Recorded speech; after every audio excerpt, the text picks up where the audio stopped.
जय जगन्नाथ सांग मैंने आशा करुच्ची भल थे समस्ते। Welcome to my Priyadarshini kitchen. आज आम बनैबा बिरी चाउल पिठौरे पुर दिया इडली। इडली पिठारे पुर दवाई आम छेनापुर को भाजा से किसी छेना आउ गुड़ नवा आवश्यक अनुसार से आम किसी गुड़ देदेबा। देखो सांग मैंने इडली जो बैटर टी प्रस्तुति होता से बहुत भल भाव फुली जाइए।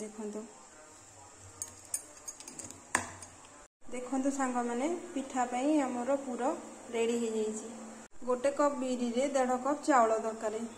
देखो सांग मैंने इडली छांचर पानीटा केमी भल भाव फुटीगला आम इडली छांच गुड़िक देदेबा। छांच देहरे किसी तेल मारिदेले इडलीटा भलसे उठी जाए। प्रथमे किसी पिठौ दबा तापर भाजी रखि पुर गुड़िक देदेबा।